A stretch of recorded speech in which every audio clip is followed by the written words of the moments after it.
Olá, vamos para mais um vídeo. Hoje vamos falar sobre o Deus verdadeiro, o único Deus e um pouco de quem é esse Deus. Mas antes quero te convidar a ficar comigo até o final desse vídeo. Se você não me conhece, eu sou o Eduardo e também quero te convidar a fazer parte desse trabalho. Faça parte do canal, curta, compartilhe com seus amigos, inscreva-se no canal, comente ou até mesmo participe enviando uma sugestão para mim. Se você tem alguma curiosidade bíblica, algo que você gostaria de saber, um parecer bíblico, se você tem alguma dúvida, ou até mesmo se você sabe, conhece, mas você tem algum tema que você gostaria que fosse tema, que fosse falado aqui no canal, manda para mim a sua sugestão e ela poderá estar entre os temas dos próximos vídeos. E desde já, o meu muito obrigado de coração. Mateus capítulo 24, versículo 5, Jesus está falando nos dias que precedem os últimos dias. A palavra de Deus fala o princípio das dores, mas na verdade vamos dizer que seja o início dos tempos do fim. Então Jesus está falando que virão muitos cristos em meu nome e enganarão a muitas pessoas. Enganarão muitas pessoas justamente porque as pessoas não têm o conhecimento da verdade, não têm o conhecimento da Bíblia, não têm um conhecimento de Deus, não tem um relacionamento com o Criador. Então muitas pessoas serão enganadas, até porque hoje mesmo tem se ouvido falar de muitos cristos de uma certa forma. E também ainda no capítulo 24, mas agora não mais no versículo 5, mas no versículo 11, também fala sobre muitos enganadores, falsos profetas, falsas religiões, filosofias, ciências, ilusionistas, uma série de enganos que serão pregados também e que vai aumentar justamente nesses dias. Mas o interessante é que tem textos como 2 Timóteo capítulo 4, versículo 3, que fala que não somente vai aumentar o número de pregadores, tanto vindo em nome de Cristo, quanto em religiões que não tem nada a ver com Cristo, mas também devido ao egoísmo do ser humano, as suas práticas pecaminosas, suas perversidades, essas próprias pessoas vão procurar esses mestres, que é alguma coisa que vai aumentar muito. Também das pessoas do seu procurarem esse tipo de filosofia, procurar esse tipo de religião, procurarem esses falsos mestres e talvez até para essas pessoas se sentirem justificadas dos seus pecados, se sentirem aliviadas das suas perversidades, elas vão se cercar desses falsos mestres, dessas falsas religiões, desses enganadores, para se sentirem melhor. Talvez até vão pagar para essas pessoas, talvez até vão fundar religiões que preguem aquilo que eles gostam de ouvir, ou aquilo que eles querem ouvir. Tudo isso segundo o seu próprio egoísmo, segundo a sua própria cobiça, a palavra fala. E também essas pessoas elas vão passar a odiar a sã doutrina, elas vão passar a odiar a Bíblia, elas vão passar a odiar os ensinamentos de Deus, elas vão passar a odiar todas as pessoas que representam os ensinamentos de Deus, todas as pessoas que praticam a verdade, elas vão passar a odiar. Então elas vão substituir a verdade por fábulas. A palavra de Deus fala, na verdade a tradução de fábulas nesse texto dá a ideia de que elas vão substituir a verdade por personagens de ficção que contam narrativas que lhe agradam os ouvidos. Então isso se multiplicará justamente devido ao egoísmo das pessoas e os seus pecados. Então eles vão abandonar a verdade e vão substituir por essas fábulas enganosas, isso desagradando o Criador dos céus e da terra. Hoje nós vamos falar um pouquinho sobre o primeiro mandamento. Até uma mensagem que a gente quase não ouve mais, falarem sobre os 10 mandamentos, né? Eu pelo menos não tenho ouvido muito, parece uma mensagem um pouco esquecida, mas nós vamos falar sobre o primeiro mandamento hoje, por 3 motivos principais. O primeiro motivo é que quando você fala os 10 mandamentos, toda seita, toda religião, e até mesmo pessoas teístas e ateístas, qualquer pessoa que você falar, todos já ouviram falar nos 10 mandamentos e muitos até conhecem alguns dos mandamentos. E um segundo motivo também é que de uma certa forma toda a Bíblia, todos os livros da Bíblia, todos estão correlacionados de uma certa forma aos 10 mandamentos. É como se a Bíblia fosse um detalhamento dos 10 mandamentos. Um terceiro motivo também é que os 10 mandamentos eles têm algo muito especial, porque toda a Bíblia ela foi inspirada por Deus, mas os 10 mandamentos eles foram entregues pelo próprio Deus pessoalmente a Moisés. As Escrituras nos dão a entender, inclusive, que Deus escreveu a seu próprio punho os 10 mandamentos naquelas tábuas e as entregou a Moisés pessoalmente, algo impressionante. Moisés, quando ele esteve durante 40 dias no Monte Sinai, justamente para receber de Deus essas tábuas da lei. O primeiro dos 10 mandamentos estão em Êxodo capítulo 20, a partir do versículo 1, 2 e 3, também em Deuteronômio capítulo 5, versículos 6 e 7. E onde Deus começa justamente se identificando como eu sou o Senhor. A ideia de eu sou o Senhor, nós não temos uma tradução para a nossa língua que possa definir esta frase. Algumas pessoas traduzem as iniciais dessa frase como Yahvé ou Jeová, mas na verdade é que a tradução dessa palavra, dessa frase, ela dá a ideia de que Deus é e pronto, ou Deus é e basta. Digamos que Deus esteja falando que a existência está nele, ele é todo o existir. A vida é ele é a vida e a vida está nele. E ele é e sempre será. Então é uma palavra extremamente absoluta, da qual nós nem temos como expressar, mas a gente costuma dizer que Deus é e Deus é e pronto. Dá a ideia de que Deus é tudo, o criador de tudo.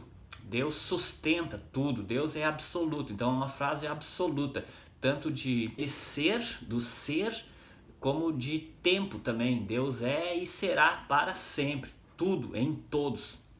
Pois a vida, a existência está nele.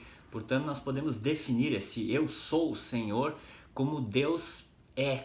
Ele identifica-se também com alguns feitos, como por exemplo ali, ele fala que Deus que tirou o povo da escravidão do Egito. Em outra passagem, ainda em Êxodo, a primeira vez que ele falou com Moisés, ele se revela também como o Deus eu sou e fala que ele é o Deus de vossos pais, Jacó, Abraão, Isaac.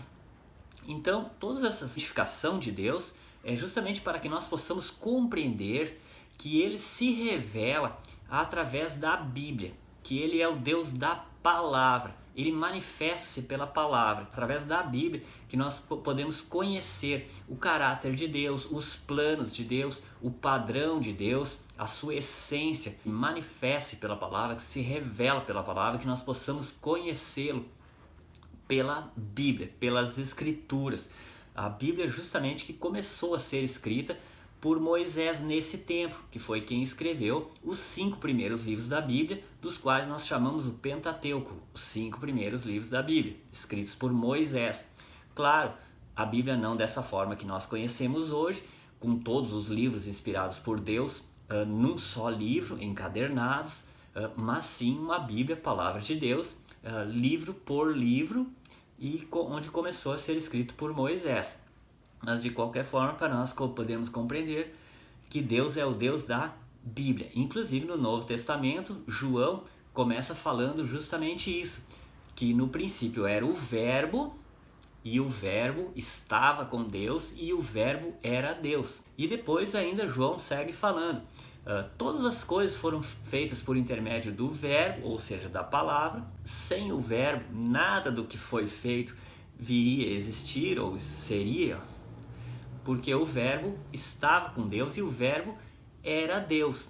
E mais adiante fala que o Verbo esteve entre nós e nós não o reconhecemos. E ainda em João, mas agora no versículo 10, fala que o Verbo ele se fez carne, habitou entre nós, cheio de glória e graça e poder, e manifestou a glória de Deus Pai no unigênito. Ou seja, o Verbo é a palavra de Deus, e a palavra de Deus é o próprio Deus e estava com Deus. E o Verbo que se fez carne, Jesus, ou seja, Jesus, a Bíblia, e Deus, a mesma coisa. Vamos imaginar que você vai fazer um curso, então você faz um curso de 1 ano. No primeiro semestre você faz toda a parte teórica, ou seja, a Bíblia. No segundo semestre você faz a parte prática, ou seja, Jesus em ação. Portanto, Jesus é a Bíblia, é a palavra de Deus, manifesta em carne, em pessoa. em ação, justamente a Bíblia. E Jesus é o próprio Deus manifesto. Então, Deus manifesto nas Escrituras, Deus manifestando-se ou sendo através das Escrituras, depois Deus manifestando-se em carne, por intermédio de Jesus. Inclusive tem alguns textos que falam isso, como por exemplo João capítulo 14, versículo 9, em que um discípulo de Jesus, Filipe, chega e diz para Jesus: Senhor, mostra-nos o Pai.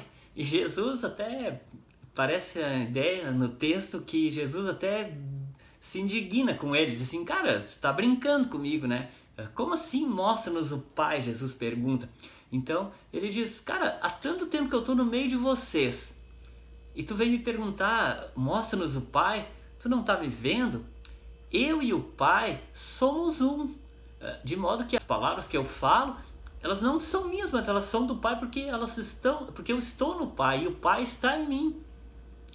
E depois de tudo isso, tu me pergunta ainda, mostra-nos o Pai, né? Tu não está me vendo, né? Então Jesus fala isso. E também tem outros textos, por exemplo, como 1 João 4,3, em que João está falando para nós identificarmos. Ele está falando justamente sobre os falsos profetas. Então João, ele diz: olha, para vocês se identificarem os falsos profetas, vocês podem compreender o seguinte, que todo o Espírito profere que Jesus Cristo é Deus e veio em carne, procede de Deus. Todo o espírito que não confessa Cristo vindo em carne não procede de Deus, mas sim do anticristo.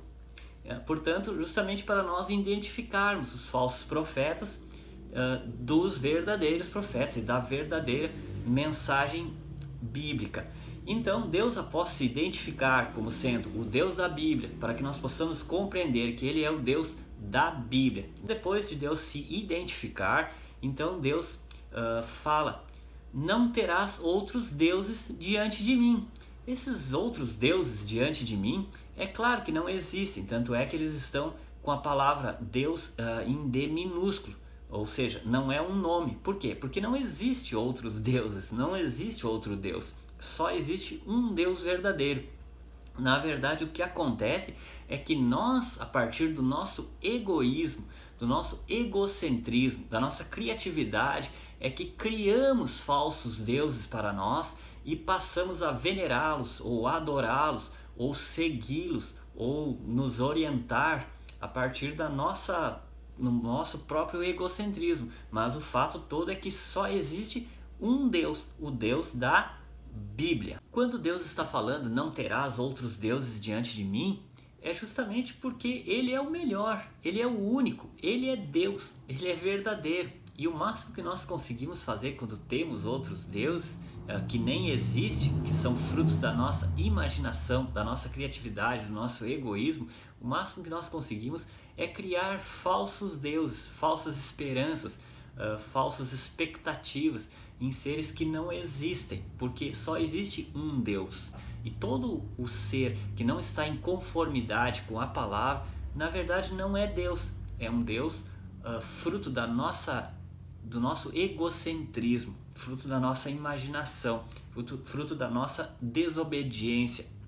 Então nós vamos criando deuses, falsos deuses para nós mesmos, e costumamos servir esses falsos deuses, frutos da nossa rebeldia, digamos assim. Então tem pessoas que criam um Deus para si, que é uma espécie de um Deus sádico. Então a pessoa passa a ser masoquista. Eu estava olhando uma reportagem esses dias, um rapaz caminhou não sei quantos quilômetros a pé, se machucou todo, depois subiu umas escadas lá de joelho, se martirizou, se machucou todo. Então, sacrifício inútil, um Deus sádico que não existe. Deus não é assim. Deus não tem prazer em sacrifícios inúteis. Deus não tem prazer em que nós estejamos nos machucando, peregrinando ou esse tipo de coisa. Sacrifícios inúteis, isso não agrada a Deus. Muito pelo contrário, o nosso corpo, a palavra de Deus fala que é o templo do Espírito Santo. Portanto, nós devemos cuidar do nosso corpo, proteger, alimentar bem, enfim, todas essas coisas. E também o que fala sobre o nosso corpo é que nós devemos apresentar o nosso corpo por sacrifício vivo, santo e agradável a Deus. O que é um sacrifício vivo? É um sacrifício eficiente. Eu tenho um amigo que ele sai do trabalho e muitos dias da semana ele leva a palavra de Deus a dependentes químicos, também ajuda as famílias a como tratar desse assunto, como lidar com essas pessoas, e muitas vezes até consegue roupa, alimentos, enfim. Esses dias até conseguiu lá umas pessoas que cortaram os cabelos das pessoas, ajudaram com a higiene. Um sacrifício santo porque ele é para a glória de Deus, ele cujo fundamento principal é engrandecer o nome do Senhor. É um sacrifício que leva o nome de Deus, leva a palavra de Deus como sua essência principal. Sacrifício dentro dos padrões de Deus, dentro dos padrões estabelecidos por Deus. Inclusive a palavra de Deus mesmo fala que Jesus mencionou que um dia eu estive preso e foste me visitar, eu estive com fome e me deste de comer, tive frio e me deste com que me cobrir. Então justamente isso é um sacrifício vivo, santo e agradável a Deus, porque isso agrada a Deus, nós servirmos uns aos outros. Portanto, Deus não tem prazer num sacrifício inútil, mas sim que nós apresentamos a nossa vida para Ele, para a glória dEle, segundo os padrões que Ele estabeleceu em santidade, em amor, sacrifícios que gerem vida, que gerem prazer, agradáveis a Deus. Outras pessoas criam para si uma espécie de um Deus sem caráter. Então, eu costumo dizer que parece um Deus de um filho indisciplinado. Então, você já viu uma criança indisciplinada? Então, o pai passa o tempo todo: não mexe aí, fecha a porta lá, senão ele vai cair, senão ele vai sair, levanta aquilo ali para ele não pegar, não fala isso, não deixa ele chegar ali. Então, aí parece que você tem um Deus que é um Deus pai de um filho indisciplinado. Então você pratica tudo errado, tudo controverso à palavra de Deus, tudo que a palavra de Deus fala que você não deve fazer, e Deus tem que ficar o tempo todo socorrendo você. Não deixa o cara me ver lá que eu comprei uma coisa e não paguei. Eu menti para minha esposa, não deixa ela saber. Então parece cria um Deus sem caráter, um Deus que não tem princípios nenhum, um Deus só para si mesmo. Um Deus que quebra todo o caráter de santidade, de justiça, de verdade por causa daquela pessoa. Então ele cria um Deus falso para ele que não tem nada a ver com o Deus da Bíblia. Outras pessoas criam um Deus que é daqui, né? Eu costumo dizer, tem gente que, como é que eu vou dizer, um Deus que é daqui, é um Deus de coisas materiais. Eu tenho que prevalecer sobre os outros, eu tenho que ter o melhor do que os outros, eu tenho que ganhar isso, eu tenho que lucrar mais, eu tenho que ser mais visto, eu tenho que ser bem visto, eu tenho que chegar primeiro. É um Deus preocupado com as coisas deste mundo. Mas na verdade Jesus foi bem claro quando ele falou: o meu reino, ele não é daqui. Meu reino não é daqui, eu não sou daqui. Meu reino, meu Pai, eu sou do reino dos céus. E é o reino dos céus que eu vim trazer para vocês. A casa de meu Pai tem muitas moradas e eu vou preparar uma para vocês. E também fala que buscar em primeiro lugar o seu reino e a sua justiça, e todas as coisas que nós necessitamos, elas vos serão acrescentadas. Porque Deus sabe do que nós temos necessidade. Inclusive fala que até mesmo os cabelos da nossa cabeça estão contados por Deus. Portanto, tem pessoas que têm um Deus que é daqui, estão preocupados com as coisas daqui. Tem até uma seita religiosa também, né, que parece que nós vamos herdar a terra aí, né, que falam que as pessoas têm que herdar a terra, né? Beleza, pode ficar aí na terra mesmo, mas eu prefiro ficar com as promessas de Jesus, que a casa de meu Pai tem muitas moradas e eu vou lhe preparar uma para que vocês estejam na presença do Pai assim como eu. Essa é a promessa de Jesus. Então eu fico com Jesus mesmo. Vamos deixar esse pessoal que é daqui, preocupado com as coisas daqui, que fiquem aí mesmo, né? Então as pessoas vão criando deuses para si. Outras pessoas criam um Deus paralelo.